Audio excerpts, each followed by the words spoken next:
Welcome. Sangeeta Bhalsingh या माझ्या YouTube चॅनलवर तुम्हा सर्वांचे हार्दिक स्वागत. भूगोल इयत्ता 11वी हा विषय आपण अभ्यासाला घेतलेला आहे आणि प्रकरण क्रमांक 1 भूहालचाली हे प्रकरण अभ्यासासाठी आपण घेतलेले आहे. चला तर थोडंसं आठवून पाहूया, थोडेसे आठवूया. आकृती 1.1चे निरीक्षण करा आणि त्याखाली दिलेल्या प्रश्नांसंबंधी वर्गात चर्चा करा. आता आकृती आपण पाहूया कोणती दिलेली आहे. पहिल्या प्रकरणात पहिली आकृती दिलेली आहे. पहा, ही 1.1ची आकृती आहे. इथे चित्र दिलेले आहेत. हे पहा, अ चित्र, आ चित्र, ई चित्र आणि ई चित्र. इथे पहा इमारती पडलेल्या दिसत आहेत. इथे भूकंप ज्वालामुखी दिसत आहे. इथं जमीन किंवा पहाड खालीवर दिसत आहे. इथे दऱ्या डोंगर दिसत आहेत. आता यावर आपल्याला काय प्रश्न विचारलेले आहेत ते आपण आता पाहूया. पहा, आता प्रश्न क्रमांक 1 विचारलेला आहे. चित्र अ मधील इमारती कोसळण्याची संभाव्य कारणे काय असावीत. आता या प्रश्नांची उत्तर आपण पुढे स्लाईडवर मी घेतलेली आहेत. 2. चित्र आ मधील घटना कशाशी संबंधित आहे, त्याचा परिसरावर कोणता परिणाम होतो. 3. चित्र ई मधील जमिनीला आलेल्या भागाचे कारण काय असावे. 4. चित्र ई मधील जमिनीच्या उंचीत फरक असण्याचे कारण काय असावे. दरीच्या भिंती कशामुळे तीव्र उताराच्या झाल्या असाव्यात. 5. वरील चित्रातील भू हालचालीचे वर्गीकरण मंद व शीघ्र अशा हालचालीत करा. 6. भारतीय उपखंडाच्या मुख्य भूमीचा विचार करता वरीलपैकी कोणत्या भू हालचालीचे उदाहरण आढळत नाही. आता आपण हे मागेच तुमचा 10वीपर्यंत अभ्यास झालेला आहे, त्यामधलीच ही चित्र आहेत आणि त्यावरचेच प्रश्न आहेत. आता आपण सविस्तर त्या प्रश्नांची उत्तरं पाहूया. पहिला प्रश्न विचारला आहे, चित्र अ मधील इमारती कोसळण्याची संभाव्य कारणे कोणती असावीत. आता या चित्रामध्ये हे अ चित्र आहे आणि ते पहा, इथे इमारत कोसळलेली दिसत आहे, ढिगारा दिसत आहे इमारतीचा. इथे उत्तर दिलं आहे, चित्र अ मधील इमारती कोसळण्याचे संभाव्य कारण भूकंप हे आहे. भूकंपानंतरची चित्र तुम्ही टीव्हीवर वर्तमानपत्रात पाहिलेली असतील की सगळ्या इमारती कोसळलेल्या असतात. याच्या खाली ढिगाऱ्याखाली जीवित व्यक्तीसुद्धा असू शकतात. मग त्यांची कशी सुटका केली जाते हे तुम्ही टीव्हीवर पाहिले आहे. हे आहे भूकंपामुळे इमारती कोसळल्याचं चित्र. आपण पुढचं चित्र पाहूया. पहा, इथे चित्र दिलेले आहे. प्रश्न विचारला आहे, चित्र आ मधील घटना कशाशी संबंधित आहे, त्याचा परिसरावर कोणता परिणाम होतो. आता चित्र आ मधील घटना ज्वालामुखीचा उद्रेक झालेला आहे. इथे पहा, हा ज्वालामुखीचा उद्रेक झालेला आहे, लाव्हारस आहे. ज्वालामुखीमुळे परिसरात लाव्हारस पसरला आहे आणि लाव्हारस हे पाहिजे असं पसरत चाललं आहे आणि त्यामुळे जीवसृष्टी नष्ट होते, झाडं, माणसं वगैरे. तिसरा प्रश्न विचारलेला आहे, चित्र ई मधील जमिनीला आलेल्या बाकाचे कारण काय. म्हणजे जमीन वाकडी का झाली, बाक का आले. चित्र ई मधील जमिनीला वळी किंवा घडी पडलेली आहे. आता वळी आणि घडीचा शब्द अर्थ एकच आहे. वळी पडली किंवा घडी पडली. जमिनीवर दोन्ही बाजूंनी मध्यभागी दाब पडल्याने अशी वळी किंवा घडी पडते. म्हणजे दोन्ही बाजूंनी दाब पडला की मधला भाग वरती येतो, घडी पडते. त्यास वलीकरणाची प्रक्रिया असं म्हणतात. हे चित्र इथं वलीकरणाचं दिसतंय. क्रमांक 4चं चित्र, चित्र ई मधील जमिनीच्या उंचीत फरक असण्याचे काय कारण असावं. म्हणजे डोंगर दऱ्या दिसत आहेत, उंच सखल जमीन दिसते. दरीच्या भिंती कशामुळे तीव्र उताराच्या झाल्या असाव्यात. पण आता ही नदी दरी आहे आणि ह्या भिंती किती तीव्र उताराच्या आहेत एकदम. हे का झालेलं असावं. इथे डोंगर दऱ्या पर्वत. चित्र ई मधील जमिनीचा मधला भाग खचल्यामुळे, हे पहा मधला भाग खचला, जमिनीच्या उंचीत फरक पडला. अशा खचलेल्या विस्तृत क्षेत्रास खचदरी म्हणतात. याला म्हणायचं खचदरी. इथे चित्रामध्ये दाखवलेली आहे ही खचदरी आहे. खचदरीमुळे दरीच्या भिंती तीव्र उताराच्या झाल्या आहेत असे दिसते आणि या दरीमुळे त्या भिंती तीव्र उताराच्या झालेल्या आहेत दरीच्या. प्रश्न क्रमांक 5 विचारलाय, वरील चित्रातील भू हालचालींचे वर्गीकरण मंद व शीघ्र हालचालीत करा. आता मंद म्हणजे हळूहळू आणि शीघ्र म्हणजे खूप वेगाने, पटकन. मग या ज्या चित्रात हालचाली दाखवल्या आहेत त्याचे 2 भाग करायचे. एका भागात मंद आणि एका भागात शीघ्र. मग वरील अ आणि आ चित्रातील अनुक्रमे भूकंप व ज्वालामुखी या शीघ्र हालचाली. भूकंप आणि ज्वालामुखी शीघ्र पटकन हालचाली होतात, या अगदी गतिमान आहेत. आणि ई चित्रातील अनुक्रमे वळी आणि खचदरी या मंद हालचाली. यांना वेळ लागतो व्हायला, असं पटकन क्षणभरात होत नाही आहे. तर वळी खचदरी निर्माण व्हायला अधिक काळ लागतो, म्हणून त्याला मंद हालचाली असं म्हणतात. 6वा प्रश्न विचारलाय, भारतीय उपखंडाच्या मुख्य भूमीचा विचार करता वरीलपैकी कोणत्या भूहालचालीचे उदाहरण आढळत नाही? म्हणजे भारतात कोणतं उदाहरण आढळत नाही? उत्तर, वरील 4 हालचालींपैकी भारताच्या मुख्य भूमीवर भूकंपाच्या अनेक घटना घडल्या आहेत. म्हणजे भूकंप भारतात झालेले आहेत. भारताच्या मुख्य भूमीवरच उत्तरेकडे हिमालय या वली पर्वताची निर्मिती झाली. हिमालय हा वली पर्वत आहे किंवा गडी पर्वत आहे, त्याला वळ्या पडलेल्या आहेत. भारताच्या मध्यास खचदरी असून त्यातून नर्मदा नदी वाहते. खचदरी आहे, नर्मदा नदी वाहते. मात्र ज्वालामुखी ही क्रिया भारताच्या मुख्य भूमीवर आढळत नाही. म्हणजे भारतामध्ये ज्वालामुखी आढळत नाही, पण बाकीच्या हालचाली झालेल्या आहेत. असं आपण चित्रावरून या 6 प्रश्नांची उत्तरं दिलेली आहेत. आता यावरून आपण या सगळ्या माहितीचं भौगोलिक स्पष्टीकरण करूया. पृथ्वीच्या भूपृष्ठावर टेकड्या, पर्वत, पठारे, दऱ्या इत्यादी भूरूपे आपण नेहमी पाहत असतो. आता तुम्हाला माहिती आहे की पृथ्वीवर छोट्या लहान मोठ्या टेकड्या दिसतात, मोठे मोठे पर्वत दिसतात. पर्वतावर सपाट जागा असते, त्याला पठार पण म्हणतात. दऱ्या खोल असतात. आता महाराष्ट्र हा पठार आहे, महाराष्ट्र पर्वतावरचं सपाट ठिकाण आहे, म्हणून पठार वगैरे हे तुम्हाला माहिती आहे भूरूप. या भूरूपांची निर्मिती पृथ्वीच्या अंतर्गत व बहिर्गत बलांमुळे होते. आता तुम्हाला माहिती आहे पृथ्वीमध्ये अंतर्गत आणि बहिर्गत हालचाली होतच आहेत, थांबलेल्या नाहीत. अंतर्गत म्हणजे पृथ्वीच्या पोटात आणि बहिर्गत म्हणजे पृथ्वीच्या भूपृष्ठावर बल किंवा हालचाल नेहमी होते. अंतर्गत प्रक्रियांचे मंद हालचाली व शीघ्र हालचाली असे 2 प्रकार पडतात. आता ज्या प्रक्रिया होतात अंतर्गत, जमिनीच्या अंतर्गत, त्याचे 2 प्रकार. एक तर मंद हालचाली हळूहळू होणाऱ्या आणि एक शीघ्र हालचाली पटकन होणाऱ्या. आता या 2 प्रकारांची माहिती पण आपण पुढे घेणार आहोत. पृथ्वीचा पृष्ठभाग हा मंद गतीने पण सातत्याने बदलत असतो. म्हणजे पृथ्वीची जमीन आहे म्हणतो आपण ती, तो पृष्ठभाग सतत बदलत आहे.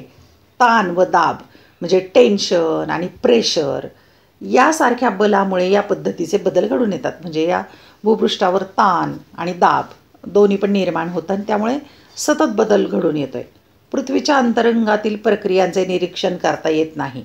आता पृथ्वीच्या पोटाच्या आत काय होतं याचं निरीक्षण करणं खूप कठीण काम आहे, नाही करता येत.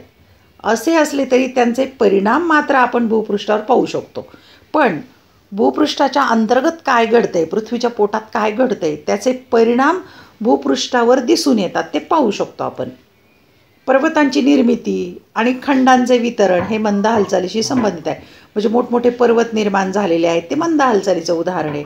नंतर खंड निर्माण झालेले आहेत, आशिया खंड, आफ्रिका खंड, ऑस्ट्रेलिया खंड, अमेरिका दक्षिण उत्तर, हे जे खंड वेगवेगळे निर्माण झालेले आहेत ते मंद हालचालीमुळे निर्माण झाले आहेत. मंद हालचालीप्रमाणे शीघ्र हालचालीही भूकवचामध्ये कार्यरत असतात. आणि आपण आत्ताच पाहिलं की ज्वालामुखी, भूकंप, शीघ्र हालचाली होतच असतात. काही सेकंद किंवा तासाच्या कालावधीत त्यांचे परिणाम आपण भूपृष्ठावर अनुभवू शकतो आणि याचे परिणाम भूपृष्ठावर जाणवतात. भूकंप व ज्वालामुखी या शीघ्र हालचाली आहेत, हे लक्षात ठेवायचं आणि त्या आपण भूपृष्ठावर अनुभवू शकतो. आता पाहूया भूहालचालीचे पुरावे. भूहालचाल होते हे आपण लक्षात घेतलं, पण त्याचे काय पुरावे आहेत, कुठे कुठे घडलेलं आहे असं, ते आपण आता विचारात घेऊया. निसर्गात भूरूपे ही कायमस्वरूपी नसतात. म्हणजे जमीन जशी आहे तशी कायम राहत नाही, तिच्यात सतत बदल होत असतात, ती नेहमी बदलत असतात. अशा पुराव्यावरून असे दिसून येते की भूहालचालीमुळे पृथ्वी पृष्ठाच्या भागावर परिणाम होतो. म्हणजे भूपृष्ठाच्या भागावर परिणाम होतो हालचालीमुळे. याचे काही पुरावे खालीलप्रमाणे, ते काही उदाहरणं दिलेली आहेत. त्यातलं उदाहरण 2004चं आहे पहा. 2004ला सुनामी आली होती. सुनामी म्हणजे समुद्रावर येणाऱ्या उंच उंच मोठ्या लाटा की ज्याने जीवित वित्तहानी होते. सुमात्रा बेटाच्या किनाऱ्याची उंची काही सेंटीमीटरने वाढली. म्हणजे त्या बेटाची उंचीच वाढलेली आहे, याचा अर्थ भूहालचाल झाली. 2. हिमालयामधील शिवालिक, मध्य हिमालय, हिमाद्री या पर्वतरांगांची निर्मिती. या टेकड्या घडी पर्वत निर्माण झालेला आहे, या टेकड्या वळ्या पडून निर्माण झालेला आहे हिमालयामध्ये. पुढे नोव्हेंबर 1963मध्ये आईसलँडजवळ एक बेट समुद्र सपाटीच्या वर आल्याचे वार्तांकन काही नाविकांनी केले. हे नाविक त्या परिसरातून जात असताना त्यांनी ही घटना पाहिली. म्हणजे समुद्रातलं बेट आपोआप वर आलं, त्याला आईसलँडजवळचं बेट म्हणतात त्याला, ते वरती आलेलं आहे, म्हणजे भूहालचाली होतात. पुढचं उदाहरण, सुनामीनंतर काही बेटे लुप्त झाल्याचे निदर्शनास आले आहे. उदाहरणार्थ मेगापोड, हे जे बेट आहे ते नाहीसं झालं, समुद्रात गायब झालं. नंतर पुढचं उदाहरण आहे, मुंबई बेटाच्या आग्नेयेला माझगाव गोदीजवळ वनांसह जमीन बुडाल्याचे पुरावे आहेत. आणि तर आपल्या भारतातलं उदाहरण मुंबईजवळचं, महाराष्ट्राची राजधानी, की माझगाव गोदीजवळ जंगलासहित जमीन गेली खाली. या खाडीत काही खोलवर आजही या वृक्षांचे बुंदे आढळतात आणि तिथे पाण्यात मग झाडांचे बुंदे आढळतात. ही सगळी उदाहरणं आहेत, भूहालचालींची उदाहरणं दिलेली आहेत. आता यावरून विचारले आहेत, माहीत आहे का तुम्हाला? ही नाविन्यपूर्ण माहिती आपण पाहूया. 16 जून 1819 रोजी कच्छ येथे झालेल्या भूकंपामुळे किनारपट्टीचा बराचसा भाग खचत गेला. म्हणजे किनारपट्टीच खचत गेली. कितीला? 1819मध्ये झाला. कच्छ, गुजरातमध्ये भूकंप झाला. जहाजे व स्थानिक मासेमारी करणाऱ्या बोटींचे त्यामुळे बरेच नुकसान झाले. समुद्रकिनाऱ्याजवळ असलेल्या सिंद्री येथील किल्ल्याच्या एका बुरुजाचा काही भाग वगळता संपूर्ण किल्ला पाण्याखाली गेला. म्हणजे इतकी जमीन खचली की अख्खा किल्ला गेला खाली. त्याच दरम्यान 1550 चौरस किमी लांबीचा भूभाग उंचावला गेला आणि त्याच वेळेला दुसरा भूभाग वर आला. त्याला स्थानिक लोक अल्लाह बंधारा असे म्हणतात. म्हणजे किल्ला गेला बुडून, पण काही दुसरा जमिनीचा भाग वर आला, त्याला अल्लाह बंधारा असं तिथले लोक म्हणतात. म्हणजे भूहालचालीची ही उदाहरणं आहेत. आता पाहूया आपण ज्या 2 हालचाली आहेत, मंद आणि शीघ्र हालचाली. आता मंद हालचालीची आपण माहिती घेऊ. आपण हे लक्षात घेतले पाहिजे की भूहालचालींच्या प्रक्रिया खूप गुंतागुंतीच्या असतात. इतक्या सहज सोप्याने एकमेकात गुंतलेल्या असतात. त्या एकमेकांशी संबंधित असतात. अंतर्गत बलामुळे भूकवचामध्ये ज्या हालचाली घडून येतात त्यांना भूविवर्तनकी हालचाली असे म्हणतात. की अंतर्गत बल असतं किंवा अंतर्गत हालचालीमुळे भूविवर्तनकी हालचाली घडून येतात. हे महत्त्वाचं आहे. या हालचालींच्या दिशानुसार त्यांचे ऊर्ध्वगामी आणि क्षितिज समांतर असे 2 गट पडतात. आता या ज्या हालचाली आहेत भूविवर्तनकी हालचाली, त्याचे 2 प्रकार. एक ऊर्ध्वगामी, म्हणजे एक तर खालून वर किंवा वरून खाली, ऊर्ध्व वरती, आणि क्षितिज समांतर म्हणजे डावीकडून उजवीकडे किंवा उजवीकडून डावीकडे, असे 2 गट केलेले आहेत. आता पहिला जो भाग आहे ऊर्ध्वगामी हालचाली, त्याला खंड निर्माणकारी हालचाली असंही म्हणतात. पृथ्वीच्या अंतरंगातील बलामुळे व ऊर्जेच्या वहनामुळे हालचाली निर्माण होतात. पृथ्वीच्या अंतरंगामध्ये बल आहे, ऊर्जा आहे, त्यामुळे हालचाली निर्माण होतात. पृथ्वीच्या केंद्राकडून भूपृष्ठाकडे, म्हणजे पृथ्वीच्या पोटातून जमिनीकडं, किंवा भूपृष्ठाकडून केंद्राकडे, किंवा पृथ्वीच्या भूपृष्ठावरून पृथ्वीच्या केंद्राकडे हालचाली अति मंद गतीने होत असतात. त्या मंद हालचाली खंड निर्माणकारी. या हालचालीमुळे भूकवचाचा विस्तीर्ण भाग वर उचलला जातो किंवा खचला जातो. एकतर एखाद्या ठिकाणची जमीन उचलली जाते किंवा एखाद्या ठिकाणची खाली जाते. भूकवचाचा भाग समुद्रसपाटीपेक्षा वर उचलला गेल्यामुळे खंडाची निर्मिती होते. म्हणजे खंड कसा निर्माण होतो, तर समुद्रसपाटीपेक्षा वर जमीन जाते आणि मग त्या खंडाची निर्मिती होते. म्हणून या हालचालींना खंड निर्माण करणाऱ्या हालचाली असं म्हणतात, ऊर्ध्वगामी हालचालींना. अशा हालचालीमुळे विस्तीर्ण पठारांची निर्मिती होत असते. पठारांची निर्मिती यामुळे होते. या हालचाली अतिमंद गतीने होत असल्या तरी त्याचा आवाका मोठा आहे, म्हणजे खूप मोठा विस्तार असतो त्याचा, जसं महाराष्ट्र पठार निर्माण झालेला आहे. या हालचालीचा ताण व दाब यांच्याशी संबंध नसतो, म्हणजे ताण किंवा दाबामुळे होत नाही आहे.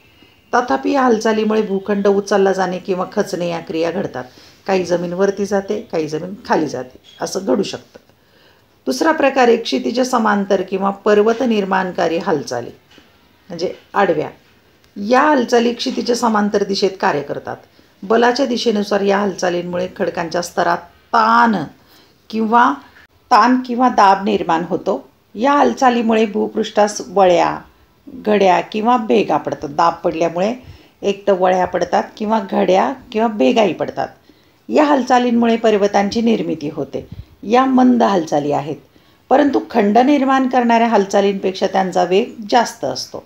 हा वेग जास्त आहे खंड निर्माण करणाऱ्या हालचालींच्या पेक्षा. तसेच आवाकाही त्या मानाने मर्यादित असतो, म्हणजे लहान प्रमाणावर हा बदल आहे.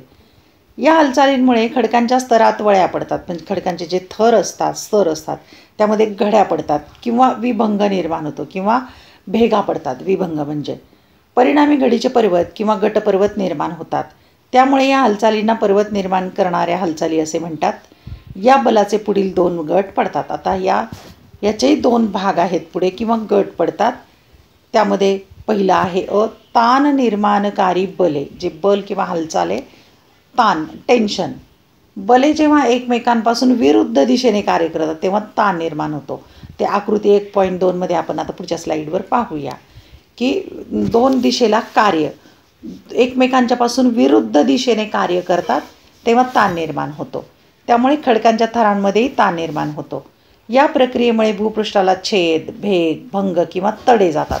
मग ताण निर्माण झाला की एकतर छेद, भेग, भंग, तडे म्हणजे भेगा पडतात. भूकवचात निर्माण होणारी विभंग निर्माण म्हणजे त्याला प्रस्तरभंग होऊन भेगा पडतात. म्हणजे खडक फुटतो आणि त्याला तडे पडतात, भेगा पडतात. त्यामुळे खचदरी किंवा गटपर्वतांची निर्मिती होते. खचदरी निर्माण होते, गटपर्वत निर्माण होतो. पहा या चित्रामध्ये दाखवलेलं आहे की इथे पहा ही पट्टी आहे, वस्तू आहे कुठली अशी समजू. तिथे ताण दिला आहे. या एका बाजूने वेगळा आणि या बाजूने हा माणूस इकडे ओढतो आहे, हा माणूस इकडे ओढतो आहे. पहा तर इथे ताण पडल्यामुळे इथे तुटलेलं आहे म्हणजे भंग होतो आहे. हा विरुद्ध दिशेने हे इकडचं इकडे ओढतं आहे, या बाजूला ओढणार आहे. हा हात या बाजूला ओढणार आहे. इथे दिले बाणाच्या सहाय्याने 2 वेगळ्या दिशेने बल निर्माण झालं. त्याला ताण निर्माणकारी बले असं म्हणतात. असा विभंग होतो, गटपर्वत निर्माण होतो, खचदरी निर्माण होते. दुसरा प्रकारे दाब निर्माण करणारी बले म्हणजे प्रेशर. बले जेव्हा एकमेकांच्या दिशेने कार्य करतात म्हणजे आता आपण मागे पाहिले एकमेकांच्या विरुद्ध दिशेने, आता इथे एकमेकांच्या दिशेने, त्यांना केंद्रित बल असेही म्हणतात. सेंटरला येतं ते. आता आकृती 1.3 मध्ये आपण पुढच्या स्लाईडला पाहू. या बलांमुळे खडकाच्या स्तरावर दाब निर्माण होऊन भूपृष्ठास बाक येणे, वळ्या पडणे किंवा भेगा पडणे या क्रिया घडतात. खडकावर दाब येतो मग तर घड्या पडतात किंवा वाकडा होतो खडक, बाक येतो किंवा भेगा पडतात. आता आपण चित्रामध्ये पाहूया. आता पहा इथे मग सारखंच इथे दाब इथून इकडे दिलेला आहे दाब. हा हात इथे प्रेशर देतोय, हा इकडे प्रेशर देतोय. पहा इथे मग काय घडणार आहे, प्रेशर वाढल्यावर असं घडी पडणार आहे. कागद जर असेल तर हा घडी पडणार आहे. पहा इकडे प्रेशर आहे, केंद्रित बल आहे हे एका ठिकाणी. दोघे पण एकाच बाजूला प्रेस करत आहेत म्हणून घड्या पडतात किंवा वळ्या पडतात, भेगा पडतात, चिरा पडतात. आकृती 1.3 दाब निर्माणकारी बल या आकृतीवरून आपल्या लक्षात येतं. यानंतर पुढील व्हिडिओ लेक्चर आपण घेणार आहोत वलीकरण. हे लवकरच व्हिडिओ घेऊन मी येईल. पहिलं प्रकरण आपण अभ्यासत आहोत, त्यातील वलीकरण हा टॉपिक आपण नंतर घेऊया. इयत्ता 11वी आणि 12वी या दोन्ही वर्गांचे अनेक विषयांचे व्हिडिओ लेक्चर या चॅनलवर पोस्ट केलेले आहेत. प्रश्नपत्रिका आहेत, उत्तरपत्रिका आहेत, इतरही मार्गदर्शन केलेलं आहे. ते पाहायचं असेल तर या चॅनलची प्लेलिस्ट एकदा नक्की पहा. धन्यवाद. व्हिडिओ लेक्चर आवडल्यास चॅनल सबस्क्राईब करा, बेल आयकॉन प्रेस करा म्हणजे मी नवीन व्हिडिओ पोस्ट केल्याचं नोटिफिकेशन तुम्हाला आपोआप मिळेल. अभ्यासासाठी शुभेच्छा.